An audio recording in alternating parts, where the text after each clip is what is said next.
Assalamualaikum warahmatullahi wabarakatuh. Perkenalkan, nama saya Almahira yang Berjani dari 11 Kuliner 1. Saya di sini akan mengerjakan tugas pendidikan agama Islam, yaitu praktik ceramah. Dan pada kesempatan ini, izinkan saya menyampaikan ceramah singkat dengan berjudul Berbakti kepada Kedua Orang Tua. Alhamdulillahirabbil alamin.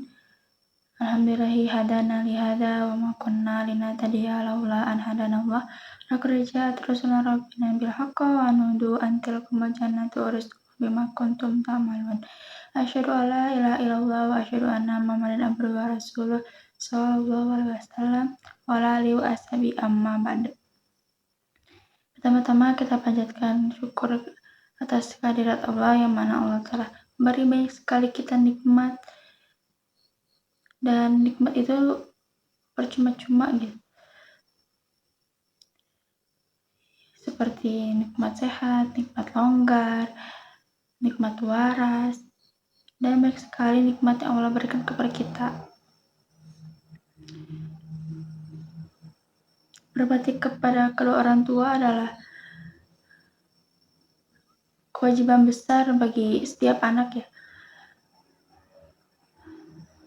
Allah Subhanahu wa Ta'ala memerintahkan kita untuk selalu menghormati kedua orang tua, mengasihi, dan tidak menyakiti mereka. Karena orang tualah yang merawat kita sejak kecil tanpa mengharapkan suatu balasan. Seperti dalil dari Al-Quran surat Al-Isra ayat 23. A'udzubillahi minasyaitonirrajim. Bismillahirrahmanirrahim. Wa qadara rabbuka alla ta'budu illa iyyah wa bil walidaini ihsana. Imma yablughanna indakal kibara ahaduhuma aw kilahuma fala taqul lahuma uffin lanharhumhuma wa qul lahuma qawlan karima. Yang artinya, dan Tuhanmu telah memerintahkan supaya kamu jangan membantah selain Dia, dan hendaklah kamu berbuat baik kepada ibu bapa. Jika salah seorang di antara keduanya atau kedua-keduanya sampai berusia lanjut dalam pemeliharaanmu, janganlah kamu mengatakan dan jangan membentak mereka, serta ucapan kepada mereka dengan perkataan yang baik.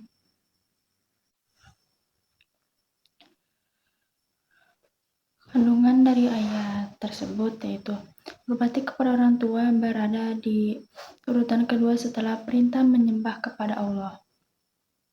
Kita dilarang berbicara besar, membentak, atau menyakiti perasaan orang tua.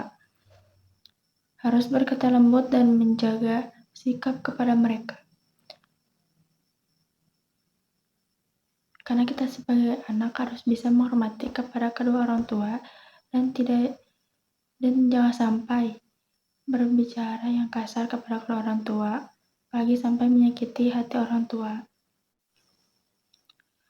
Dalam riwayat hadis juga dijelaskan, ridho Allah bergantung ridho orang tua, dan murka Allah bergantung pada murka orang tua. Jadi orang tua ridho, maka Allah juga ridho kepada kita. Jika orang tua marah, maka Allah akan murka. Dan keridhaan hidup, kesuksesan, dan keberkahan sangat dipengaruhi oleh sikap kita kepada orang tua. Jadi kita harus bisa selalu menghormati kepada orang tua. Karena ridho Allah bergantung pada ridho orang tua. Jika Allah tidak ridho, maka jika orang tua tidak ridho, maka Allah juga akan murka. Cara kita berbakti kepada orang tua itu tidak hanya memberikan hadiah ya, atau memberikan uang, tetapi bisa dilakukan dengan hal-hal yang lain, ya seperti selalu mendoakan mereka setiap saat, dan patuh pada perintahnya selama tidak bertentangan dengan agama ya. Membantu pekerjaan di rumah, mengucapkan terima kasih, atau kita selalu membantu kepada orang tua, menjaga nama baik keluarga, menjenguk atau merawat, dan menemani ketika sedang sakit. Dan masih banyak ya yang lain. Ingatlah ketika kita masih kecil, orang tua tidak mengeluh untuk merawat kita. Maka sekarang jangan sampai kita membuat mereka menangis dan terluka. Mereka sudah merawat kita dari kecil. Kita harus membuat mereka nangis terus. Jadi jangan sampai ya. Dan marilah kita menjadi anak yang berbakti dan membanggakan kedua orang tua ya. Semoga Allah memberikan kita kesempatan untuk membahagiakan mereka sebelum terlambat. Assalamualaikum warahmatullahi wabarakatuh.